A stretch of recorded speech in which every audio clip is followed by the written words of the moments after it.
Hi friends, welcome to Ranjana's creation. இப்போ நம்ம சன்னா மசாலா செய்யலாம். அதுக்கு ஒரு வானல் வச்சுங்க. எண்ணெய் காஞ்சதும் பட்டை, லவங்கம், சோம்பு, ஏலக்காய் எல்லாத்தையும் போட்டுக்குங்க. ஒரு சின்ன துண்டு இஞ்சி, 4 பல் பூண்டு, ஒரு 2 பெரிய வெங்காயம் அதையும் நல்லா வதக்கிக்குங்க. கூடவே ஒரு 4 முந்திரி போட்டுக்குங்க. ஒரு 2 பெரிய வெங்காயம் போட்டுக்கிறேன். அதே அளவுக்கு 2 பெரிய தக்காளி போட்டு அதையும் நல்லா வதக்கிக்குங்க. இப்போ பாருங்கள், நல்லா வதங்கிடுச்சு. இப்போ இதை ஒரு மிக்ஸி ஜாருக்கு மாற்றிக்கலாம்.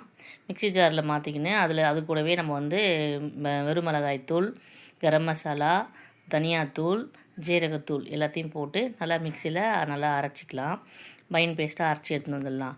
இப்போ ஒரு வானொலி வச்சுக்கோங்க. இது தாளிக்கலாம். பிரியாணி இலை போட்டு கொஞ்சம் ஜீரகம் போட்டு தாளிச்சிக்கலாம். இப்போ அரைச்சி வச்சதை நல்லா வதக்கிக்கலாம். நல்லா வதங்கினதும் இதுக்கு நான் ஏற்கனவே சென்னா ஒரு 5 ஹவர்ஸ் ஊற வச்சு வேக வச்சு வச்சுருக்கேன். அதில் வீடியோ எடுக்க மறந்துட்டேன். இப்போ பாருங்கள், நல்லா வதங்கிடுச்சு. இப்போ இதுக்கு தேவையான அளவுக்கு உப்பும் போட்டுக்கலாம். கொஞ்சம் நான் அரைக்கும் போது உப்பு போட்டுக்கிறேன், அதனால் கொஞ்சமாக போட்டுக்கிறேன். சென்னாலையும் உப்பு போட்டு வேக வச்சுருக்கேன். அதனால் இப்போ நல்லா வதக்கிக்கலாம்.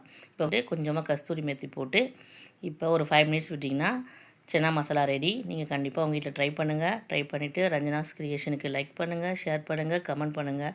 மறக்காமல் பெல் ஐக்கானை கிளிக் பண்ணுங்கள். தேங்க்யூ.